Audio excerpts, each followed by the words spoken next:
छ। म नारायण तिमल सेना। नमस्कार, म पूजा गिरी। सुरुमा हेडलाइन्स।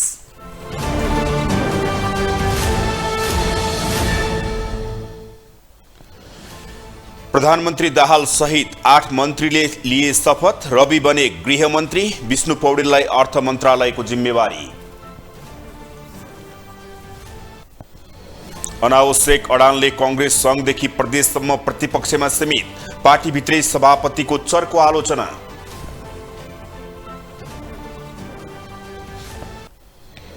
गठबन्धन टुटेपछि माधव नेपाल नेतृत्वको एकीकृत समाजवादी दोधारमा। कांग्रेसलाई साथ दिने कि सरकारको समर्थन गर्नेमा दोधार। राष्ट्र बैंकको नीतिले व्यवसाय धराशायी हुन लागेको भन्दै नेपालगञ्जका उद्योगीको विरोध। कालो पट्टी सहित बृहत प्रदर्शन। र टी20 लिगमा आज फार वेस्टले काठमाडौँ नाइट्सलाई हरायो। जनकपुर रोयल्सबाट विराटनगर किङ्स पराजित।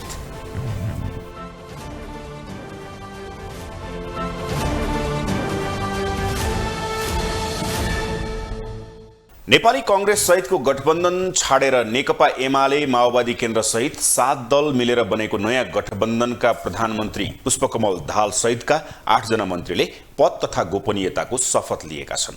राष्ट्रपति समक्ष प्रधानमन्त्री प्रचण्ड र अन्य मन्त्रीहरूले पद तथा गोपनीयताको शपथ लिएका हुन्। साथै नवनियुक्त प्रधानमन्त्री सहितका उपप्रधानमन्त्रीले कार्यभार पनि सम्हालेका छन्। तर 4 मन्त्रीको मन्त्रालय भने अझै टुङ्गो लागेको छैन।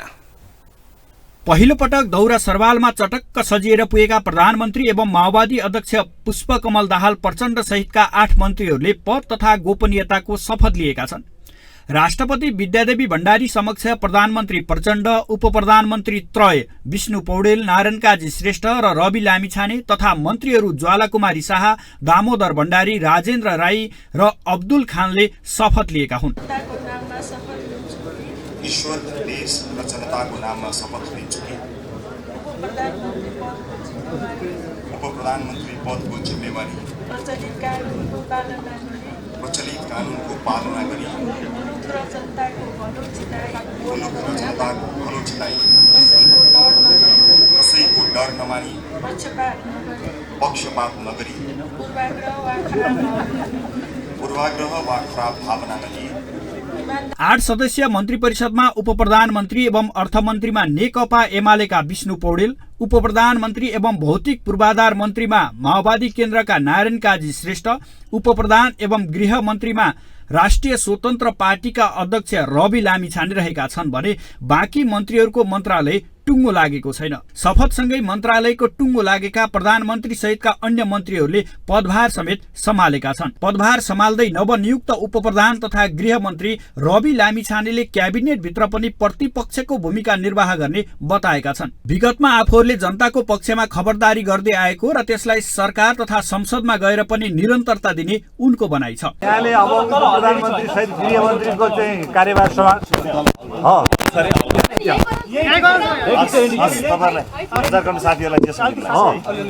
प्रधानमन्त्री सहित गृह मन्त्रालयको चाहिँ जिम्मेवारी सम्हाल्नु भएको छ। यहाँको पहिलो प्राथमिकता के हुन्छ? सबभन्दा पहिलो प्राथमिकता त एउटा शान्ति सुव्यवस्थाको लागि एउटा गृह प्रशासनले गर्नुपर्ने भूमिका जुन हुन्छ त्यो भूमिकामा हामी सबभन्दा बढी काम गर्न चाहन्छौँ। विशेष गरेर यी कामहरू गर्दाखेरि आम नागरिकले शान्ति सुव्यवस्था छन् त्यसमा महत्त्वपूर्ण निर्णयहरू गर्नुपर्ने हुन्छ। त्यसलाई प्राथमिकतामा राखेर आम जनजीविकासँग जोडिएका कुराहरू प्राथमिकताको विषय रहन्छ। संगठनको मनोबल उच्च पार्नको निमित्त विधिको शासन कायम गर्ने कुराहरूमा त्यसमा हामी अलिकति बढी जोड दिन्छौँ। यता प्रधानमन्त्री प्रचण्डले कीर्तिपुर स्थित पुष्पलाल स्मृति पार्कमा रहेको पुष्पलालको शालिग र पेरिस डाँडा स्थित पार्टी कार्यालयमा पुगेर शहीद तथा बेपत्ता स्मृति स्तम्भमा माल्यार्पण गर्दै पदभार ग्रहण गर्न पुगेका छन्। यसरी नवनियुक्त मन्त्रीहरूलाई हेर्दा प्रधानमन्त्री प्रचण्ड, उपप्रधान एवं अर्थमन्त्री विष्णु पौडेल, उपप्रधान एवं भौतिक पूर्वाधार मन्त्री नारायण काजी श्रेष्ठ बाहेकका 5 जना मन्त्री भने पहिलो पटक मन्त्रालय सम्हाल्न पुगेका हुन्। ग्लोबल टेलिभिजन एलटीका लागि सुदर्शन आचार्यको रिपोर्ट। यसैबीच निवर्तमान गृहमन्त्री बालकृष्ण खाँडले पुष्पकमल दाहाल नेतृत्वको नयाँ सरकार बन्ने प्रक्रियालाई आफूले सहज रूपमा लिएको बताउनु भएको छ। मन्त्रालयमा आज आफ्नो विदायी भेटमा निवर्तमान गृहमन्त्री खाँडले नयाँ सरकार गठन प्रक्रियालाई देशले पनि सहजतापूर्वक लिनुपर्ने बताउनु भयो। उहाँले नवनिर्वाचित प्रधानमन्त्री दाहाल नेतृत्वको सरकारलाई सबैले सहयोग गर्नुपर्ने धारणा राख्नुभयो। खाँडले नयाँ सरकारलाई पनि सहयोग गर्न कर्मचारीलाई पनि सचेत गराउनु भयो। तथापि सरकार भनेको सरकारकै निरन्तरता हो।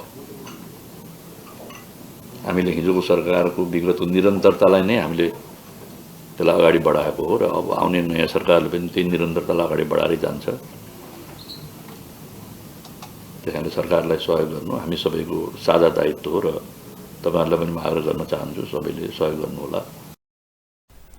निवर्तमान गृहमन्त्री खाँडले राष्ट्रिय अनुसन्धान विभाग प्रधानमन्त्री कार्यालय मातहत नै रहे पनि फरक नपर्ने अनुभूति समेत सुनाउनु भयो। उहाँले गृह मन्त्रालयमा स्रोत र साधनको भने कमी रहेको औनदै त्यसको बन्दोबस्त गर्न आवश्यक रहेको पनि पटक पटक दोहोर्याउनु भयो।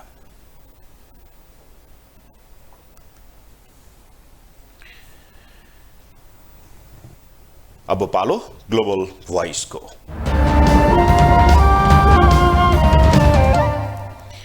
आम निर्वाचन मार्फत ठूलो दल बनेको नेपाली कांग्रेस सहितको गठबन्धन सत्ता भागबण्डामा कुरा नमिलेपछि एकाएक टुट्न पुग्यो। पहिले प्रधानमन्त्री बन्न पाउनुपर्ने आफ्नो माग सुनवाई नभएपछि माओवादी केन्द्रका अध्यक्ष पुष्पकमल दाहाल कांग्रेससँगको साथ छोडेर एमालेसँग गठबन्धन गर्न पुग्नुभयो। फलस्वरूप केही घण्टामै प्रधानमन्त्री बन्न सफल पनि हुनुभयो। यसै सन्दर्भमा ग्लोबल भोइसमा आज हामीले सोधेका छौं, नयाँ गठबन्धनलाई तपाईले कसरी हेर्नुहुन्छ? नेपालको राजनीति हेर्नुहोस्, अब स्वार्थको लागि मात्रै हो। यहाँ देश र जनतालाई चाहिँ देश बनाउने उसमा छैन। अब दुईपल्ट गठबन्धन ऊ गऱ्यो भनेर जाने त्यो जनादेश गरे छोडेर जाने परमादेशको सरकार बनायो देउबाजीले। त्यसैको रिसले अहिले जाने अब अर्को जनाफेरि केपी ओलीजीले जाने प्रचण्डलाई ल्याएर आफ्नो सरकार यही हो, दाउ पेज एउटालाई ढाल्ने एउटालाई आफू बन्ने यसैमा त छ नि, यति हो। यो त काङ्ग्रेसको कारणले नै यस्तो हुन गएको हो। काङ्ग्रेसले आफ्नो हातमा आएको जनताले दिएको विश्वास गुमाए जस्तो लाग्छ हामीलाई त। शेरबहादुर देउपाले गर्दा काङ्ग्रेसको भविष्य बिगार्यो। अब उनीहरूको एक ठाउँमा मिल्नु थियो, मिले, अब त दिगो भएर जाओस् त्यति नै हो, हाम्रो के भन्न सकिन्छ। तर राम्रो चाहिँ होइन, काङ्ग्रेसले बिगार्यो। शेरबहादुर देउपाले गर्दा काङ्ग्रेसको भविष्य बिगार्यो। अनि तपाईँको यो पोलिटिक्समा जीवन हुन्छ भन्ने कुरा बुझ्यो क्या। हिमाचली अनएक्सपेक्टेड हो नि त होइन। मान्छे त शेरबहादुर नै बन्छ भने सोचिरहेको थिएँ, तर शेरबहादुरको यो घमण्डले गर्दाखेरि घमण्ड गरेकोले उनीहरूले अब त कम्युनिस्ट सरकार गर्ने सिमेन्ट पनि उसले गरे हुनसक्छ होइन। त्यही भएर उसले नदिनु, राष्ट्रपति राख्नेले चुप राख्नेले फेरि उसले पार्टीमा सल्लाह नगरे हो क्या अरे। एकदम राम्रो भएको छ, किनभने अब हुन त चिताउँदै नचिताएको कुरा भयो होइन, तर चाहिँ नि देशमा परिवर्तन हुनुपर्छ होइन। उहाँको पनि त अब प्रचण्ड पनि त पहिलेदेखिको प्रधानमन्त्री भइसक्यो मान्छे हो होइन, तर राम्रो गरेछ, मलाई त मन पर्यो। नेपालमा हुनुपर्ने कुरा के हो भने विकास हेर्नुहोस्, यहाँ विकासको कुरै छैन, खालि कुर्सीको मात्र कुरा भइरहेछ। जुनसुकै पार्टी आए पनि होइन, वास्तवमा देश विकास गर्दैन, जुनसुकै पार्टी आए पनि केही छैन कि वास्तवमा, होइन भन्नुहोस् न। त्यो भए हुनाले के छ भने जुनसुकै नेताले के सोधिदिनु पऱ्यो भनेपछि म भनेको देशको अभिभावक हो, देश भनेको मेरो परिवार हो भनेर सोधिदिनु पऱ्यो, न कि आफ्नो एकजना परिवारको बारेमा सोचेर आफ्नो मात्र चाहिँ स्वार्थ लिएर होइन कि सम्पूर्ण देशवासीको लागि देशको विकासको लागि सोधियो भने राम्रो कुरा हो। तर यहाँ चाहिँ के भइरहेको छ भने खालि कुर्सीमा पुग्ने मात्रै कुरा भइरहेछ कि। टेलिभिजन कार्यक्रमबाट प्रगति नहुने देखेपछि करिब 2 दशक अघि रवि लामिछाने अमेरिका भासिनुभयो। त्यहाँ 1 दशकभन्दा बढी समय बिताएर पुनः नेपाल फर्किनुभएका लामिछाने पुनः टेलिभिजन कर्मलाई पेशा बनाउनु भयो। शीर्ष नेताहरूमाथि आक्रामक रूपमा प्रस्तुत हुने उहाँ केही महिना अघि एकाएक राजनीतिमा हाम फाल्नुभयो। गत आम निर्वाचनमा चितवनबाट चुनिएर उहाँ अहिले देशको उपप्रधान अनि गृहमन्त्रीको हैसियतमा पुग्नु भएको छ। केही समय अघिसम्म पत्रकारिता पेशामा आबद्ध रहेर वर्तमान दल र त्यसका शीर्ष नेताहरूको कार्यशैलीले मुलुक बन्दैन भन्दै कुना कन्तरा खोतलले राष्ट्रिय स्वतन्त्र पार्टीका सभापति रवि लामिछाने उपप्रधान सहित गृहमन्त्री बनेका छन्। केही महिना अघि पत्रकारिता पेशालाई पाखा लगाउँदै पार्टी स्थापनासँगै चुनावी मैदानमा होमिएका लामिछाने अनपेक्षित नतिजा सहित प्रचण्ड नेतृत्वको सरकारमा उपप्रधानमन्त्री हुन पुगेका हुन्। हिजो यिनै नेता असफल छन्, यिनीहरूबाट मुलुक बन्न सक्दैन भन्ने उनै लामिछाने तीनै नेताहरूको छत्रछायामा बनेको मन्त्री परिषदमा सामेल भएका छन् भने उनको पार्टीभित्र सरकारमा सहभागी हुने विषयले अर्कोतर्फ विवाद सृजना गरेको छ। उनले पटक पटक पुरानो पुस्ताको घिन लाग्दो राजनीतिलाई निर्मूल पार्न टेलिभिजन छाडेर राजनीतिमा आएको दावी समेत गर्ने गर्दथे। पछाडि बा भएका 3 बा, केपी बा, देउबा, नानीका बा, पछाडि बा भएकाहरूलाई ससम्मान बिदा गरौं, किनकि अगाडि बा भएकाहरू डोजर लिएर निस्किसके।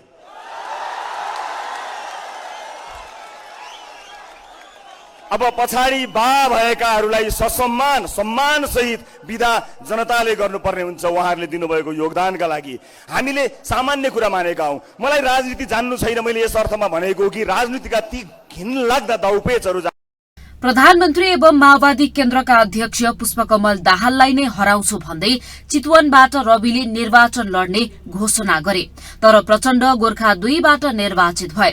जसलाई हराउँछु भन्दै निर्वाचनमा होमिएका थिए, आज उनी तीनै नेताको छत्रछायामा गृहमन्त्री जस्तो महत्वपूर्ण पद सम्हाल्दै सरकारमा पुगेका छन्। लामिछानेले भ्रष्टाचारको विषयमा छानबिन गर्नका लागि अधिकार सम्पन्न आयोग बनाउने साझा सहमति भएपछि सरकारमा सहभागी भएको बताउँछन्। त्यस्तै शिक्षा र स्वास्थ्यको बिलमा पनि साझा प्रतिबद्धता रहेको उनको भनाइ छ।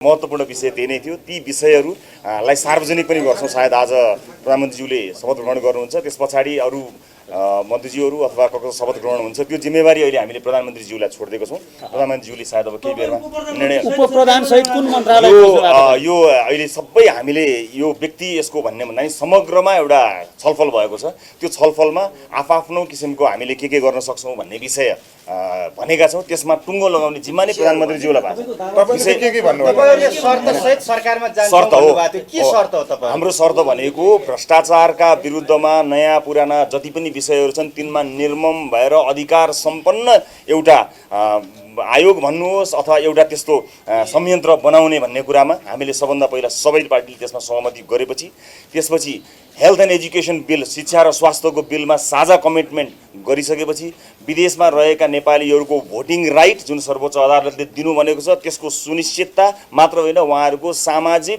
आर्थिक र त्यहाँ काम गर्दाखेरि अलपत्र पर्दा समस्या पर्दाखेरि त्यहाँ रेस्क्यु टिम सहितको प्रतिबद्धता सहित स्टार्टअप नयाँ व्यवसायीहरूका लागि एउटा विशेष कार्यक्रम लगायतका यस्ता विषयहरूमा हामीले साझा सहमति गर्छौं। आफ्नो पार्टीबाट जम्मा 20 जना सांसद भएकाले गठबन्धन गरेर अगाडि बढ्नुको विकल्प नभएकाले मिलेर अगाडि बढेको उनको भनाइ छ। यता पार्टी सरकारमा जाने निर्णय गरेसँगै विवाद पनि शुरू भएको छ। केन्द्रीय सदस्य गणेश कार्कीले असन्तुष्टि जनाउँदै पार्टी कार्यालयमा असहमति पत्र बुझाएका छन्। यसरी सत्ता र शक्तिमा टाँसिरहन पुराना नेताले फोहोर बनाएको राजनीतिलाई स्वच्छ बनाउन राजनीतिमा होमिएको बताउने रवि लामिछाने विगतमा उछितो काटेका उनै नेताहरूको नेतृत्वमा सरकारमा सहभागी हुनुले उनको आगामी राजनीति भविष्यसँगै पार्टीको अवस्था कुन मोडमा पुग्ला त्यो भने भोलिका दिनले नै देखाउला। ग्लोबल टेलिभिजनका लागि क्यामेरा ब्यूरोको साथमा पूजा गिरीको रिपोर्ट। आसन्न निर्वाचनबाट पहिलो दल बनेको सबैभन्दा जेठो र लोकतान्त्रिक पार्टी नेपाली कांग्रेस नयाँ सरकारको नेतृत्व लिनबाट चुकेको छ। नेपाली कांग्रेसका सभापति शेरबहादुर देउवाले प्रधानमन्त्री पदमा गरेको ढिपीका कारण नेपाली कांग्रेस संघदेखि सबै प्रदेशमा नेतृत्व लिनबाट चुकेको हो। खास गरी देउवा र प्रचण्ड बीच भएको सहमति अनुसार दाहाललाई प्रधानमन्त्री पद छाड्न तयार नभएपछि नयाँ सत्ता समीकरण हुन पुगेको हो।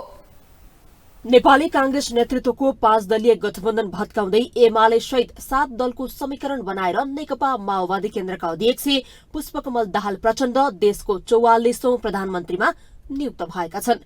यसरी सरकार गठन भएसँगै अब नेपाली कांग्रेस के गर्ला र नेपाली कांग्रेसको अबको बाटो कस्तो होला भन्ने विषयले चर्चा पाएको छ।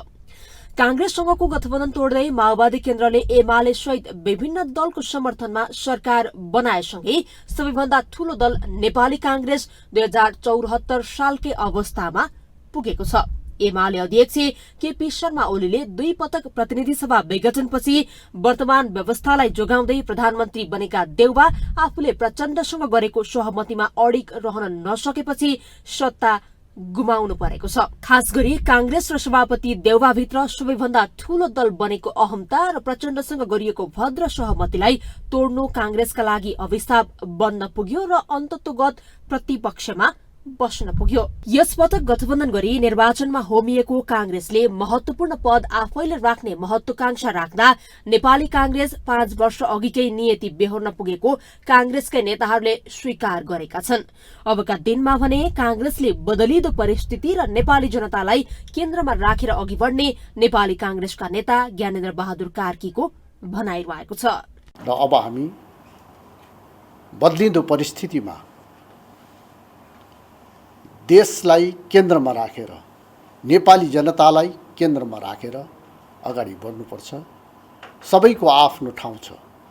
तपाईहरुले स्थायी सरकारको रूपमा त्यो काम पूरा गर्नुपर्दछ। तर यता पार्टीले सरकारदेखि महत्वपूर्ण पदहरू गुमाउने निश्चित भएसँगै कांग्रेसभित्रको आन्तरिक असन्तुष्टि चुलिन पुगेको छ।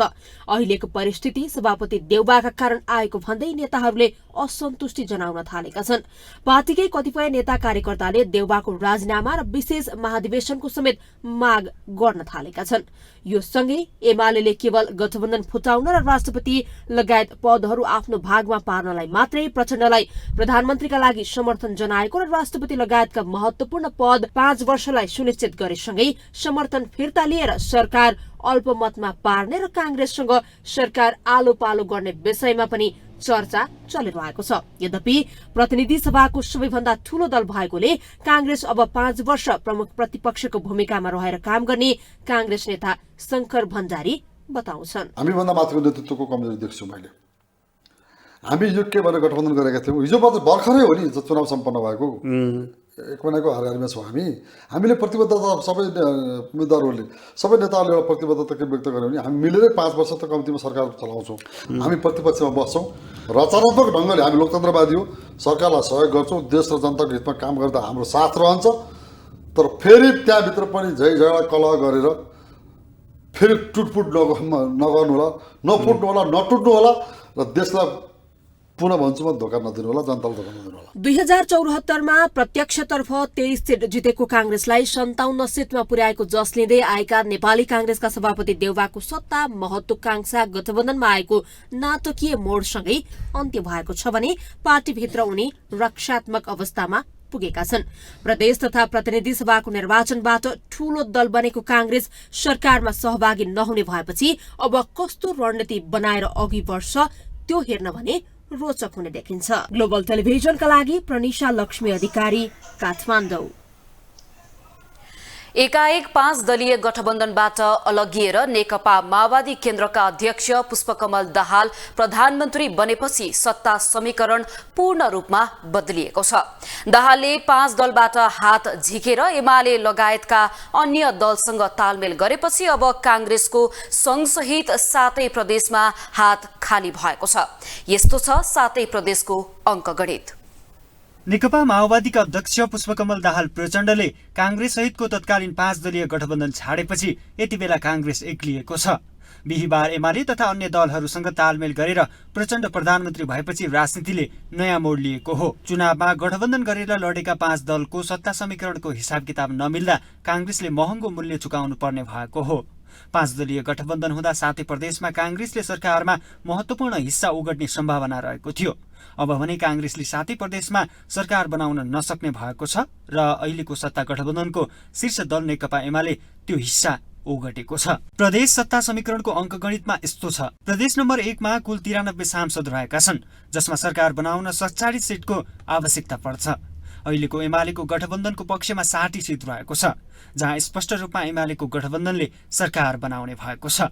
त्यस्तै मध्य प्रदेशमा कुल 107 सांसद रहेका छन्, जसमा सरकार बनाउनको लागि 54 सिटको आवश्यकता पर्दछ।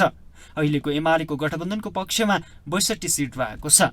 त्यस्तै बागमती प्रदेशमा 110 सांसद रहेका छन्, जसमा सरकार बनाउन 56 सिटको आवश्यकता पर्दछ।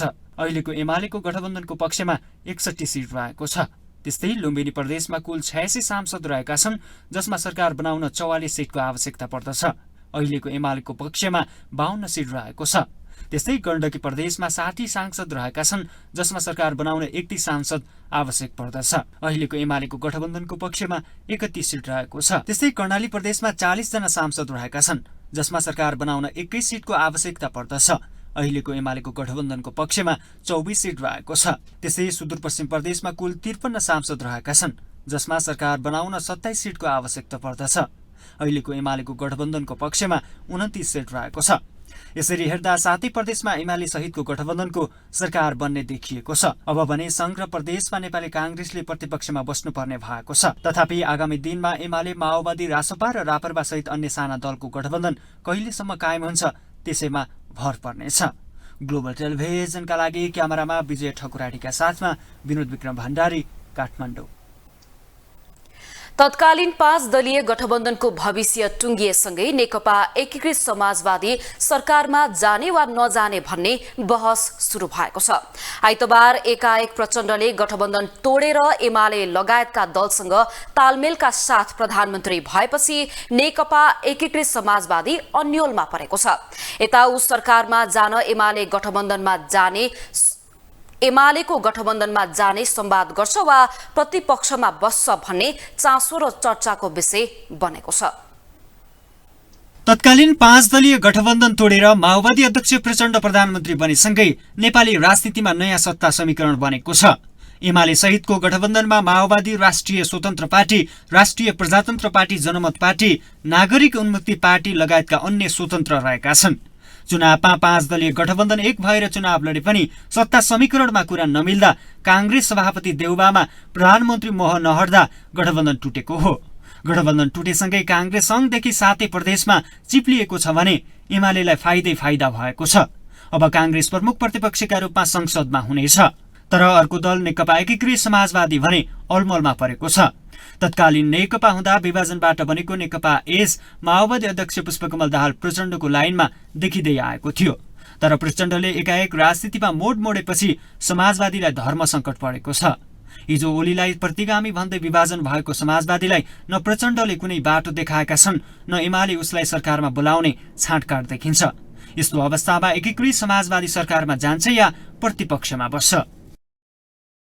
अहिले नै यो सरकारको पक्ष वा विपक्षमा उभिने भन्दा पनि उसको कार्यक्रम हेरेर अध्ययन गर्ने हाम्रो सोचाइ छ।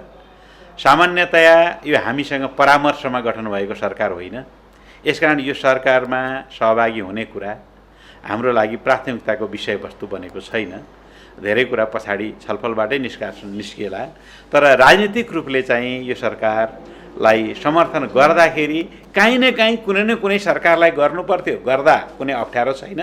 तर सबै सरकारसँग, दलहरूसँग हाम्रो सम्बन्ध गुण दोषको आधारमा नै हुने हुनाले सरकारसँग पनि हाम्रो सम्बन्ध गुण दोषको आधारमा समर्थन र आलोचनाको हुन सक्छ। राजनीति भनेको सम्भावनाको खेल हो।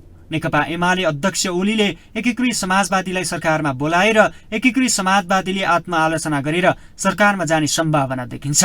तर एकीकृत समाजवादीका कार्यकर्ता पंक्ति भने अहिलेको अवस्थामा समाजवादी सरकारमा नगएर प्रतिपक्षमा बस्नुपर्ने र संगठन निर्माणमा लाग्नुपर्ने बताउन थालेका छन्। अब हामीले चाहिँ सत्ताको एउटा पछि नलागेर नदौडेर अहिले पार्टी निर्माणको क्रममा पार्टीलाई रिफर्म गर्ने कार्यमा अगाडि बढ्दाखेरि हाम्रो भविष्य सुन्दर हुन्छ भन्ने लाग्छ। यो पार्टीको सुन्दर भविष्यका निम्ति समाजवादको झण्डालाई नेउरिन नदिनका निम्ति लोकतन्त्रको झण्डालाई तहस नहस हुने गरिकन जुन राजनीति विकसित भइराखेको छ, विकसित राजनीति छ, यसलाई पनि हेरेर चाहिँ लोकतन्त्रको झण्डालाई चाहिँ जोगाइराख्नका निम्ति, समाजवादको झण्डालाई चाहिँ उठाउनका निम्ति र यो उठाइसकेको झण्डालाई नडगमगाउन दिनका निम्ति अब पार्टीको रिफर्म गर्नका निम्ति अगाडि बढ्नुपर्छ। समाजवादीले सत्तातर्फ लाग्नु हुँदैन भन्ने मेरो चाहिँ चाहना छ।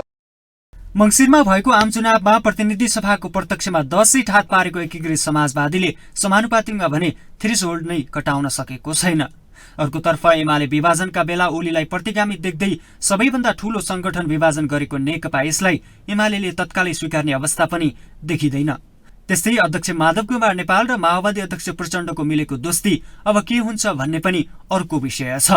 त्यसैले चौबाटोमा अल्बलिएको नेकपा समाजवादी पार्टीले कुन बाटो तय गर्ला त्यो भने भोलिका दिनले नै देखाउला। ग्लोबल टेलिभिजनका लागि क्यामेरामा विजय ठकुराटीका साथमा विनोद विक्रम भण्डारी, काठमाडौँ।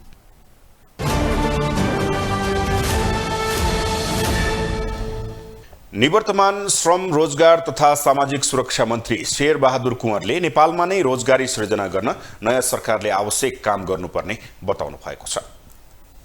सोमबार मन्त्रालयमा आफ्नो कार्यकालमा भएको प्रगति विवरण सार्वजनिक गर्दै निवर्तमान मन्त्री कुँवरले नेपालमा सबैभन्दा चुनौतीको विषय स्वदेशमा नै रोजगारी सृजना गर्ने कुरा रहेको बताउनु भएको हो। उहाँले अहिले देश वैदेशिक रोजगार र रेमिटेन्समा रमाएको भए पनि यसबाट दिगो खुशी र समृद्धि नमिल्ने बताउनु भयो। उहाँले स्वदेशमा नै रोजगारी सृजना गर्ने कुरालाई कर्मचारी तन्त्रले दूरदृष्टि राखेर काम गर्न आवश्यक रहेको पनि बताउनु भयो। मन्त्री कुँवरले पुनः एकीकरणको कार्यक्रमबाट पनि रोजगारी सृजना गर्न सकिने र सामाजिक सुरक्षा कोषको दायरालाई बढाउँदा पनि नेपालमा रोजगारीको मात्रा सृजना हुने बताउनु भयो। सामाजिक सुरक्षा योजना अगाडि बढाएका छौँ र सामाजिक सुरक्षा कोषलाई अझै परिचालन गर्ने, त्यसको दायरालाई बढाउने, लगानीको दायरालाई बढाउने र त्यसलाई अझै व्यवस्थित गर्ने हो भने त्यहाँ पनि अब रोजगारी सृजना हुन्छ। उहाँले आफू मन्त्रालयबाट बिदा भएको भए पनि सिंहदरबार र संसदबाट टाढा नरहने पनि बताउनु भयो।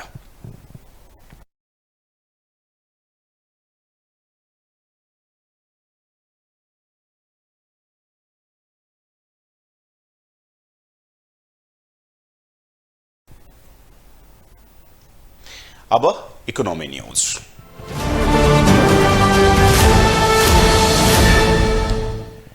निवर्तमान अर्थमन्त्री जनार्दन शर्माले अर्थतन्त्र सुधारोन्मुख अवस्थामा रहेको बताउनु भएको छ। अर्थ मन्त्रालयमा पत्रकार सम्मेलन गरी निवर्तमान मन्त्री शर्माले अर्थतन्त्रका सूचकहरूमा सुधार भएकोले अर्थतन्त्र सुधारोन्मुख अवस्थामा रहेको बताउनु भएको हो। उहाँले पछिल्लो 1 वर्षमा रुस युक्रेन युद्धका कारण मूल्य र आपूर्तिमा चाप परेको भन्दै अब सुधार हुँदै आएको बताउनु भयो। उहाँले बाह्य कारणले नेपालको मुद्रास्फीतिलाई समेत प्रभाव पारेको बताउनु भयो। उहाँले आयातमा प्रतिबन्ध, मार्जिन लगाइएको र निर्वाचनका कारण राजस्वमा चाप रहेको बताउनु भयो।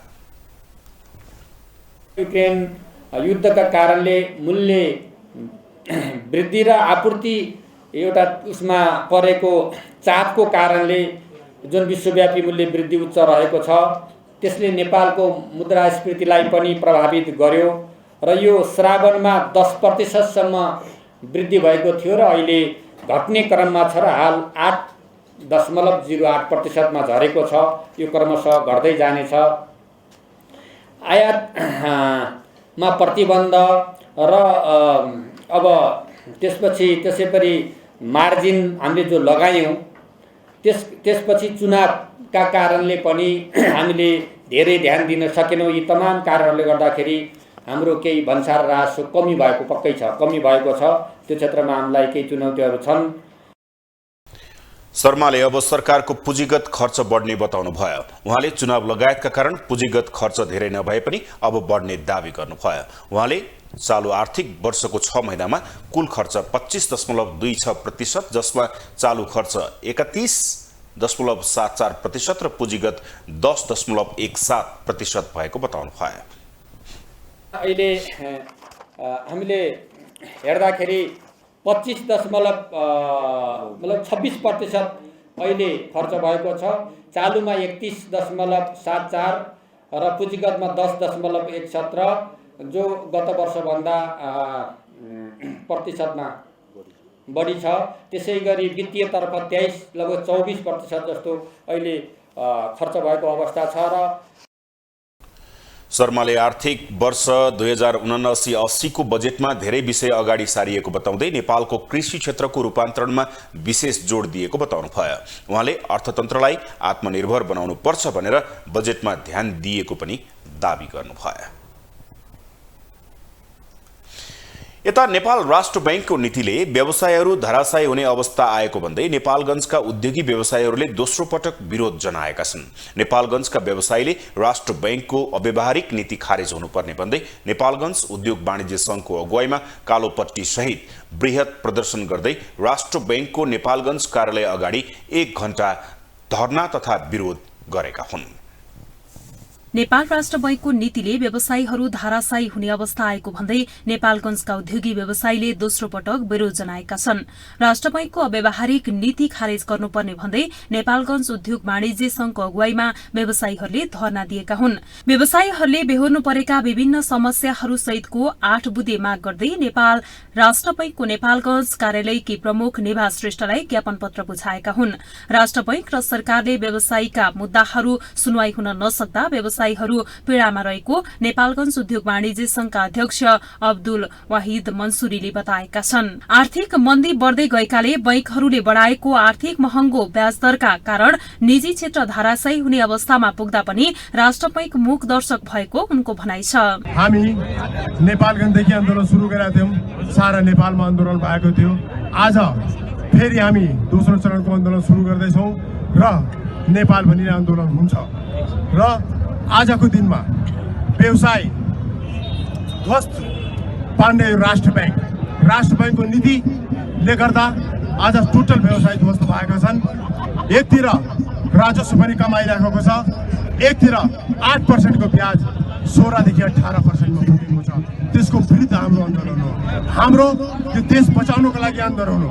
हाम्रो यो अर्थतन्त्र बचाउनको लागि आन्दोलन हो। यो आन्दोलनले अर्थतन्त्र बलियो हुन्छ, यो आन्दोलनले व्यवसाय बलियो हुन्छ भने देश पनि बलियो हुन्छ। नेपालगञ्जका व्यवसायीहरूले राष्ट्र बैंकको अव्यावहारिक नीति खारेज हुनुपर्ने, वर्षमा एकपटक चालू पुँजी ऋण चुक्ता गर्ने प्रावधान खारेज हुनुपर्ने, चालू रहेको ओभरड्राफ्ट ऋण यथावत राखिनुपर्ने, कारोबारको आधारमा कर्जा दिने प्रावधान संशोधन गरिनुपर्ने, बैंक ब्याज सिंगल डिजिट कायम हुनुपर्ने, ब्याजदर नियन्त्रण गरिनुपर्ने, एलसी को 100% मार्जिन खारेज हुनुपर्ने र बैंकहरूको मनोमानी आतंक बन्द गरिनुपर्ने जस्ता 8 बुँदे माग राखेका छन्। नेपाल राष्ट्र बैंकको आज हामी दैलोमा आएर हामी आह्वान गर्दैछौँ कि हाम्रा मागहरू पूरा गर भनेर भन्दैछौँ।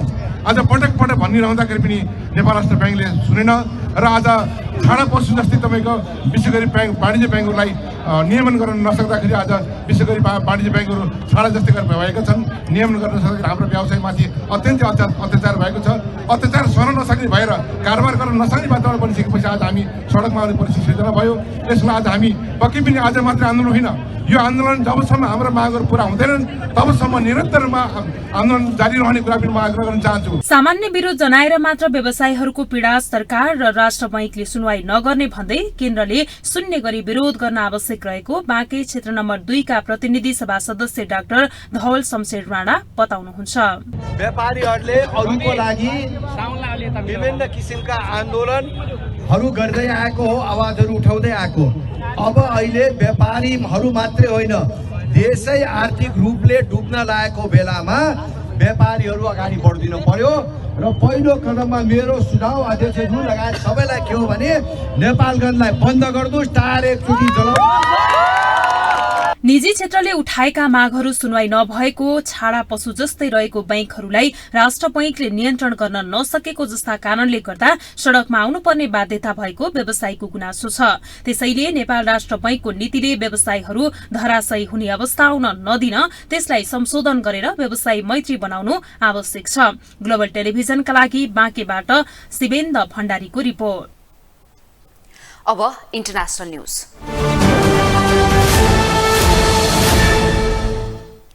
रुसले दक्षिणी भागमा रहेको आफ्नो सैन्य अखडामा युक्रेनी ड्रोन आक्रमणमा 3 जनाको मृत्यु भएको जनाएको छ। एयर डिफेन्स सिस्टमले कथित रूपमा ड्रोनलाई खसालेको तर ड्रोनबाट खसेको टुक्राका कारण उनीहरूको मृत्यु भएको बताएको छ। रुसले यसअघि युक्रेनमाथि डिसेम्बर 5 मा रणनीतिक बम वर्षक विमानको बेसमा हमला गरेको आरोप लगाएको थियो। रुसका अनुसार आक्रमणमा धावन मार्गलाई निशाना बनाइएको थियो। यो सैन्य बेस युक्रेनसँगको सिमानाको उत्तर पूर्वमा 500 किलोमिटरको दूरीमा अवस्थित रहेको छ। युक्रेनी सेनाले अहिलेसम्म यी आक्रमणहरूबारे आधिकारिक रूपमा टिप्पणी गरेको छैन।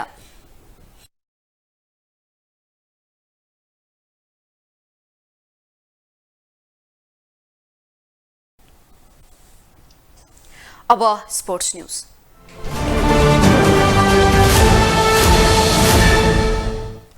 राजधानीमा जारी पहिलो संस्करणको नेपाल टी20 लीगको आजको पहिलो खेलमा फार वेस्ट युनाइटेडले काठमाडौँ नाइट्सलाई पराजित गरेको छ। पहिलो जित हात पार्ने क्रममा फार वेस्टले काठमाडौँलाई 4 विकेटले हराएको हो। 79 रनको लक्ष्य पछ्याएको फार वेस्टले 19.1 ओभरमा 6 विकेट गुमाएर लक्ष्य पूरा गर्यो। फार वेस्टको जितमा कप्तान हस्सम तुल्लाहा साहिदीले अभिजित 50 रनको अर्धशतकीय इनिङ खेले। पहिलो हार बेहोरेको काठमाडौँ 2 खेलमा 2 अङ्कका साथ अङ्क तालिकाको तेस्रो स्थानमा रहेको छ। फार वेस्ट 2 खेलमा 1 अङ्क सहित अङ्क तालिकाको चौथो स्थानमा रहेको छ। ग्लोबल न्यूजको अन्त्यमा हेडलाइन्स पुनः एकपटक।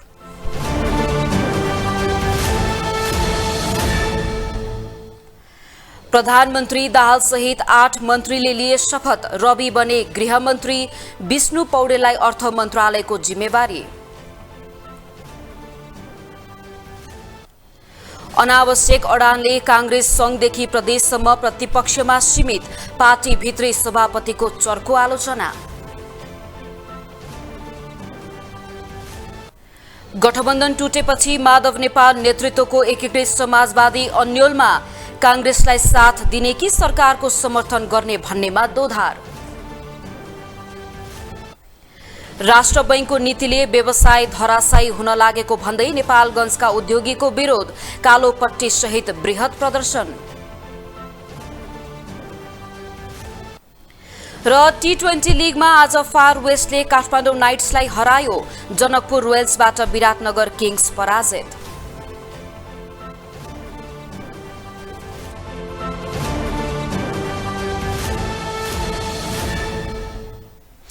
हवस् त ग्लोबल न्यूज अहिलेलाई यति नै। ग्लोबल टेलिभिजन तपाईँ फेसबुक तथा युट्युबमा पनि प्रत्यक्ष हेर्न सक्नुहुनेछ। ग्लोबल टेलिभिजन हेर्दै गर्नुहोला। नमस्ते।